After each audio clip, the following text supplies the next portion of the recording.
شنوندگان عزیز، امروز پیشنهاد شما موضوع 11 فن حقوق تامینات اجتماعی جمهوری تاجیکستان، موضوع نفقه برای خدمت‌های مخصوص در نزد جمهوری تاجیکستان پیشکش می‌گردد. باید ذکر نمود که موضوع زیرین از 4 سوال عبارت میباشد. سوال اول، مقررات عمومی عاید به نفقه برای خدمت‌های مخصوص در نزد جمهوری تاجیکستان. سوال دوم، شرط‌ها و ترتیب تعیین نمودن نفقه برای خدمت‌های مخصوص در نزد جمهوری تاجیکستان. سوال سوم، ترتیب پرداخت نفقه برای خدمت‌های مخصوص در نزد جمهوری تاجیکستان.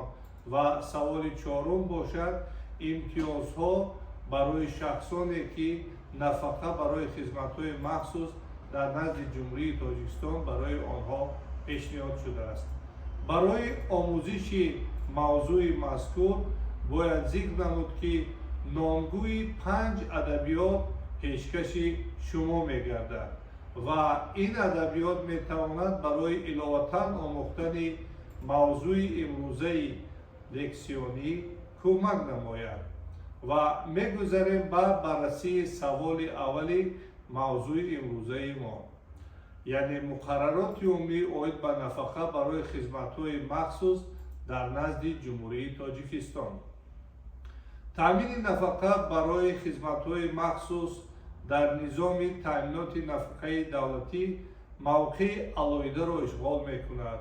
که از دیگر نمودهای تامینات نفقه به مانند نفقه از روی سن و سال، معیوبی، محروم شدن از سرابان و غیره از روی تعییناتش کلاً فرق دارد. این خصوصیت مخصوص تامینات خدمت‌های مخصوص را نسبت به امتیازهای اصلی اجتماعی که در نوبت اول برای نگاه داشتن سطح معین زندگانی تصدیق می‌کند روانه گردیده است. اگر امروز ما به قانونگذاری اتحاد دولت‌های مستقل نظر افکنیم، به چشم می‌رسد که تنها در 3 دولت اتحاد دولت‌های مستقل، یعنی جمهوری تاجیکستان،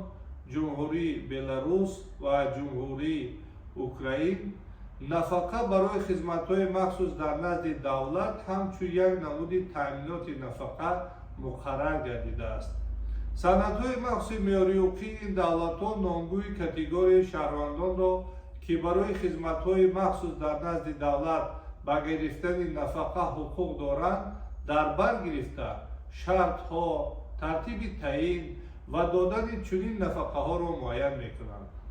تعیین نمودن نفقه برای خدمت‌های مخصوص در نزد دولت به صلاحیت مقامات مخصوص تعلق دارد. مثلا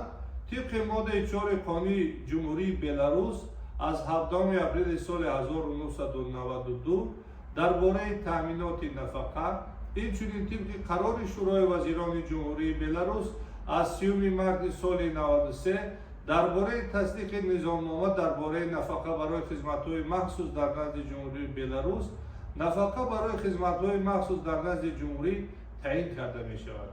یا اینکه مطابق ماده 21 کدکس جمهوری ترکمنستان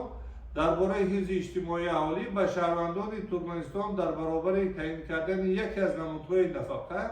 می‌توانند به طور علاوه نفقه شخصی برای خدمت‌های مخصوص به ترکمنستان تعیین کرده شوند. قانونگذاری نفقه جمهوری ارمنستان، جمهوری قزاقستان، جمهوری مولداوا، فدراسیون روسیه،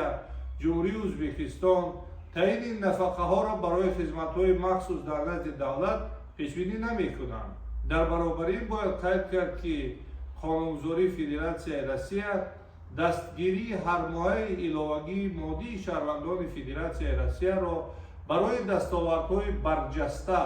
و خدمت‌های مخصوص در نزد فدراسیون روسیه و قانونگذاری جمهوری ازبکستان باشد، نسبت شخصانی که در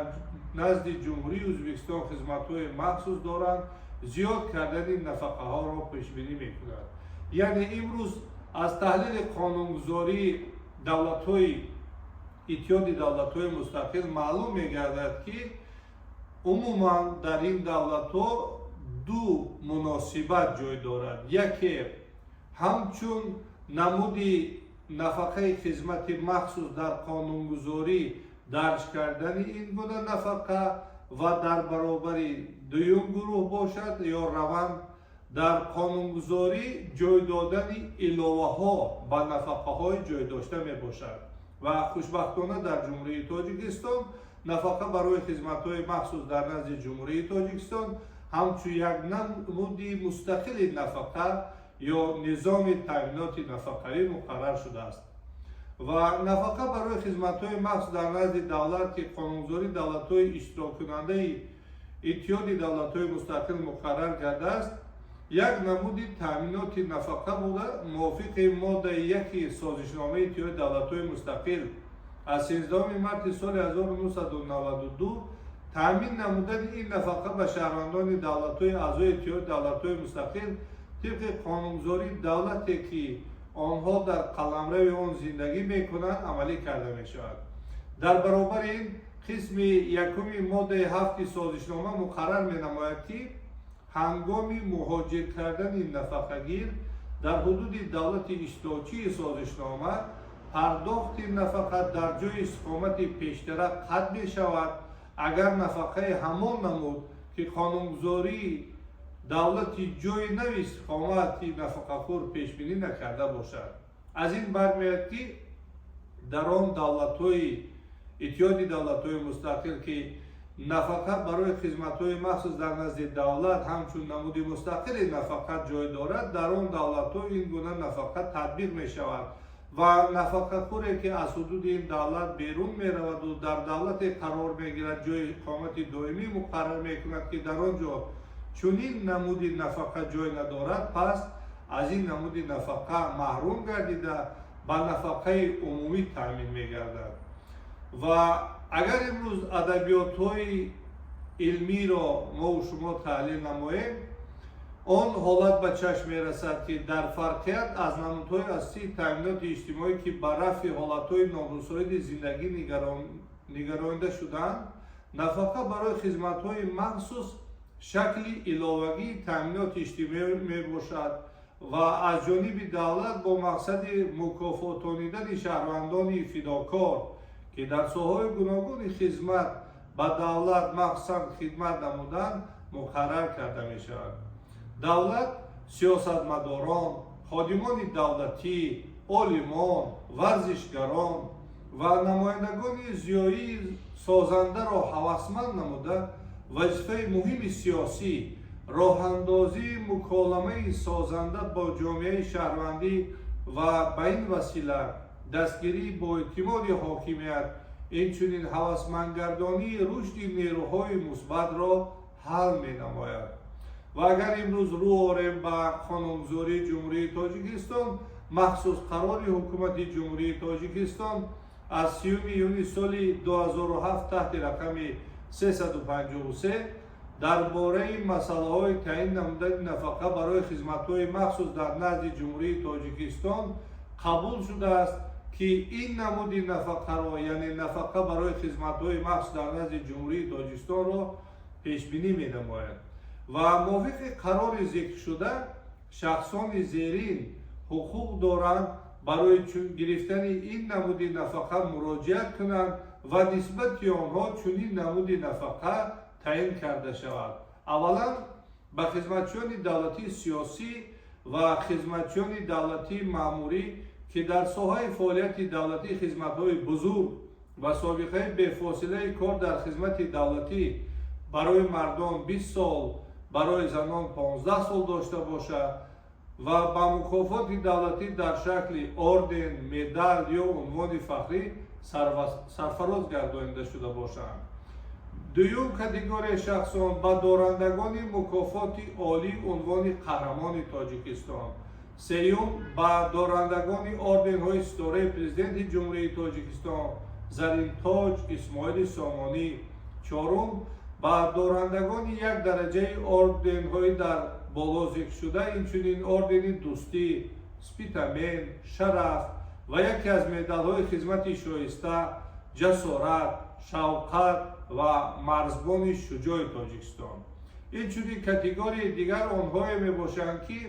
дар соҳаи фаъолияти давлатӣ,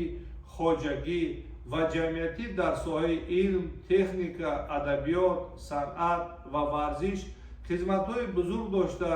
бо унвонҳои фахрӣ нависанда ё шоири халқии Тоҷикистон, ҳунарпешаи халқии Тоҷикистон, ҳофизи халқии Тоҷикистон, рассоми халқии Тоҷикистон, арбоби илм ва техникаи Тоҷикистон, арбоби ҳунари Тоҷикистон, ҳунарпешаи шоистаи Тоҷикистон, корманди шоистаи Тоҷикистон, донори ифтихории Тоҷикистон мукофотонида шуда бошанд. Категорияи дигар онҳое ки дар соҳаи фаъолияти хоҷагӣ, ҷамъиятӣ, илм, техника, адабиёт, санъат ва варзиш хизматҳои бузург дошта, бо унвонҳои фахрии Иттиҳоди Шӯравӣ, Тоҷикистони Шӯравӣ, аз ҷумла хизмати халқӣ, хизматнишондода ё ин ки мукофотҳои давлатии Иттиҳоди Шӯравӣ ва Иттифоқи Тоҷикистон сарфароз гардонида шуданд. Дар баробари қаҳрамонҳои Иттифоқи Советӣ ва меҳнати социалистӣ, дорандагони орденҳо ва медалҳои Иттиҳоди Шӯравӣ, ифтихорномаҳои Президиуми Совети Олии Иттиҳоди Ҷумҳурии Шӯравии Социалистӣ, Президиуми Совети Олии Иттифоқи Тоҷикистон, инчунин лауреатҳои мукофотҳои Ленинӣ ва давлатии Иттиҳоди Ҷумҳурии Шӯравии Социалистӣ, лауреатҳои мукофотҳои давлатии Тоҷикистони Шӯравӣ ҳуқуқи гирифтани чунин нафақаро доранд. Ва имрӯз бояд зикр намуд ки дар баробари шахсоне ки ҳуқуқи гирифтани чунин нафақаро доранд,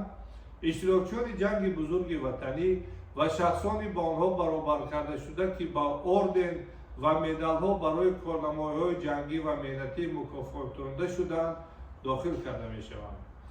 муайян намудани дараҷаи хизмат, ҳуқуқи шаҳрвандон ба гирифтани нафақа барои хизматҳои махсус дар назди Ҷумҳурии Тоҷикистон ва андозаи он ба салоҳияти Комиссияи ҳукумати Ҷумҳурии Тоҷикистон оид ба муқаррар намудани нафақа барои хизматҳои махсус дар назди Ҷумҳурии Тоҷикистон дохил карда мешавад. ва имрӯз дар асоси қарори ҳукумате ки мо зикр намудем, бевосита ҳайати комиссияи ҳукуматӣ муайян карда шудааст ва раисии комиссияро муовини сарвазири Ҷумҳурии Тоҷикистон, котиби масъули комиссия бошад, оид ба муқаррар намудани нафақа аз ҷониби худи комиссия муайян карда мешавад. аъзоёни комиссияро бошад шахсиятҳои бонуфуз ба монанди муовини роҳбари дастгоҳи иҷроии президенти Ҷумҳурии Тоҷикистон, вазири меҳнат ва ҳифзи иҷтимоӣ аҳолии Ҷумҳурии Тоҷикистон, вазири тандурустии Ҷумҳурии Тоҷикистон, мушовири калони президенти Ҷумҳурии Тоҷикистон оид ба рушди иҷтимоӣ ва робита бо ҷомеа, мудири шӯъбаи шуғл ва ҳифзи иҷтимоии аҳолии дастгоҳи иҷроии президенти Ҷумҳурии Тоҷикистон, муовини вазири молияи Ҷумҳурии Тоҷикистон, муовини вазири адлияи Ҷумҳурии Тоҷикистон, раиси Федератсияи иттифоқҳои касабаи мустақили Тоҷикистон, раиси шӯрои ветеранҳои Ҷумҳурии Тоҷикистон, мудири шӯъбаи шуғл ва ҳифзи иҷтимоии аҳолии дастгоҳи иҷроии президенти Ҷумҳурии Тоҷикистон, муовини вазири молияи Ҷумҳурии Тоҷикистон ки онҳоро аллакай мо номбар намудем, дар ин комиссия аъзо мебошад. мегузарем акнун ба баррасии саволи дуюми мавзӯи имрӯзаамон ки он ҳам бошад шартҳо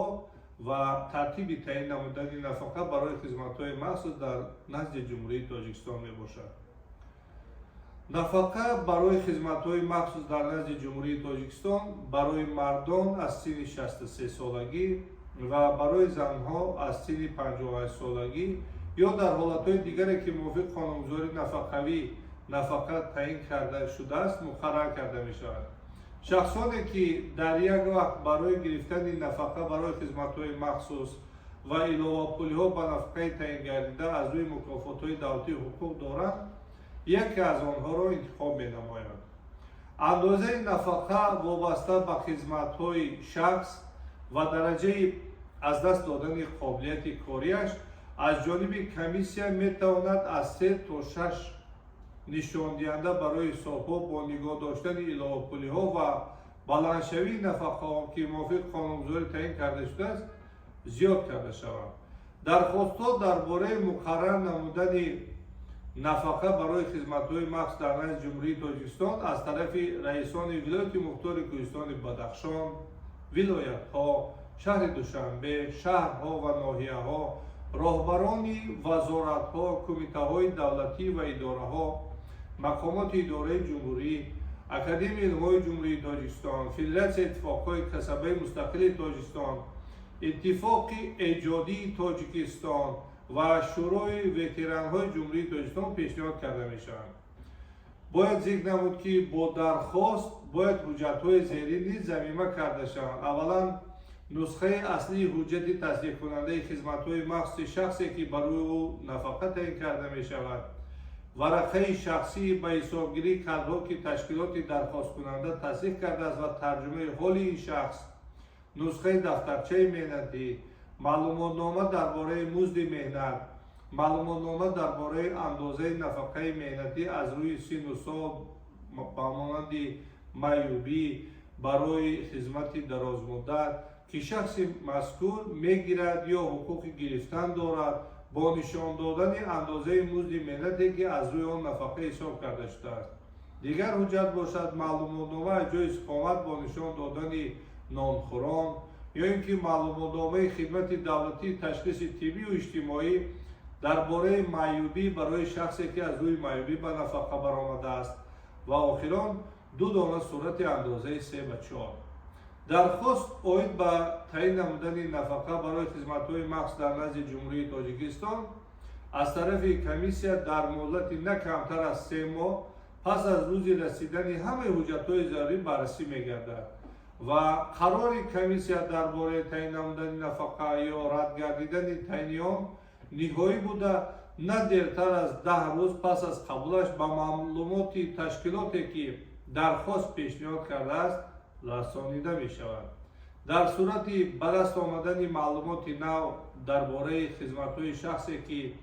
барояш нафақа дархост шуда буд, қарор дар бораи рад гардидани таъини нафақа метавонад аз тарафи комиссия баррасӣ карда шавад.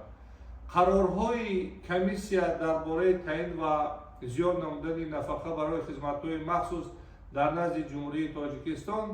аз тарафи котиби комиссияи ҳукумати ҷумҳурии тоҷикистон оид ба муқаррар намудани нафақаҳо барои хизматҳои махсус дар назди ҷумҳурии тоҷикистон таҳия ва ба расмият дароварда мешаванд ва имрӯзҳо нафақаҳое ки барои хизмати махсус дар назди ҷумҳурии тоҷикистон таъин гардидаанд ҳангоми тағйир ёфтани нишондиҳандаҳо барои ҳисобҳо аз тарафи мақомоти ҳифзи иҷтимоии аҳолии тоҷикистон боҳисобӣ карда мешаванд ва чуноне ки шумо бинандагони азиз медонед, ҳар як нафақагир ҳуқуқ дорад ки баъд аз гузаштани муҳлати муайян барои боз ҳам бозҳисобӣ ё аз нав ҳисобкунии нафақаи худ муроҷиат кунад. ба шахсе ки нафақа барои хизматҳои махсус дар назди ҷумҳурии тоҷикистон таъин гардидааст,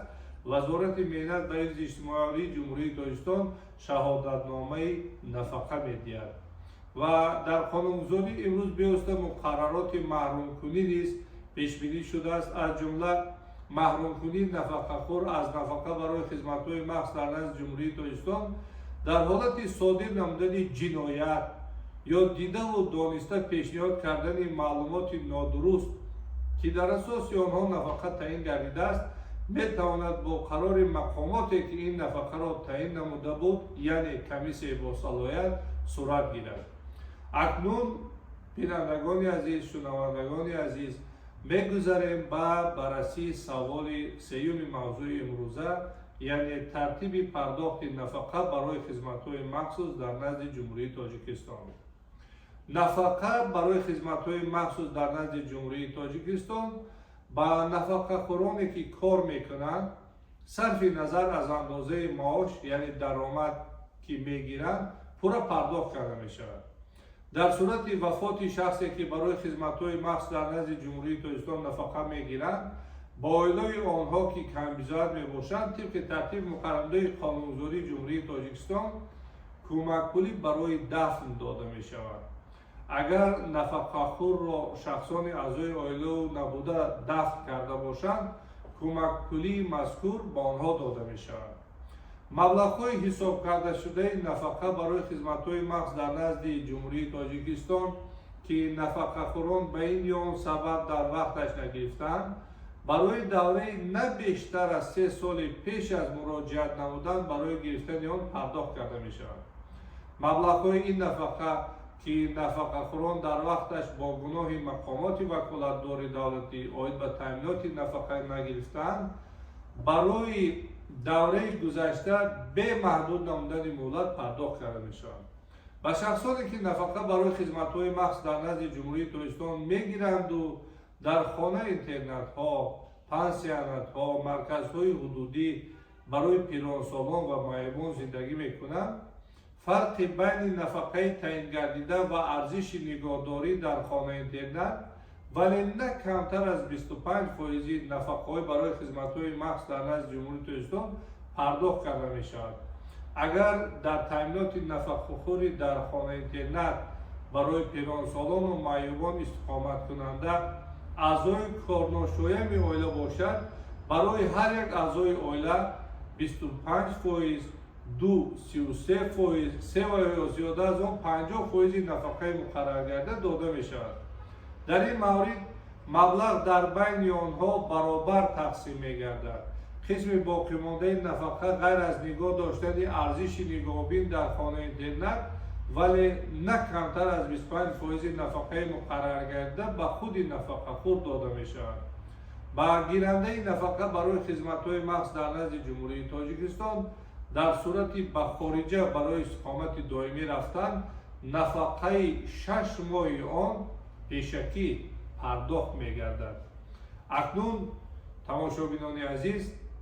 دانشجویان گرامی، میگذاریم به بررسی سوال 4 موضوع امروزه، یعنی امتیازها برای شخصانی که با آنها نفقه برای خدمت‌های مخصوص در نزد جمهوری تاجیکستان مقرر کرده شده است. یعنی امروز قانونگذاری کشور با نفقه‌خورانی که چنین نمودی نفقه میگیرند در برابر پرداخت نفقه این چنین امتیازهای مشخص داده است. مثلا نفقه‌خورانی که برای خدمت‌های مخصوص در نزد جمهوری تاجیکستان نفقه میگیرند و اعضای عائله آنها که یکجور زندگی میکنند 50% مبلغ استفاده گرمی، آب و کانالیزاسیا را پرداخت مینمایند. یا شخصانی که برای خدمت‌های مخصوص در نزد جمهوری تاجیکستان نفقه میگیرند و اعضای عائله‌شان که در تامینات آنها میباشند حقوق گرفتن یاری رایگان طبی و گذاشتن همه نمودهای پروتزها را به غیر از پروتزها و متال‌های قیمت‌بها در مؤسسه‌های تندرستی که در دوره کاری یا خدمت به آنها خدمت می‌رسانند دارا میباشند. این چنین امتیاز دیگر، یعنی به شخصانی که نفقه برای خدمت‌های مخصوص در نزد جمهوری تاجیکستان میگیرند حقوق داده می شود که در حدود جمهوری سال 1 مرتبه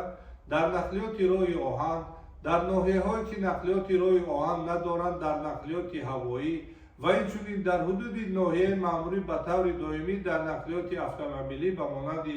اتوبوس، ترولبوس، نزد شهری، بین شهری با پیشنهاد دفترچه نفقه به پول رفت و آمد کنند. و اینچنین آنها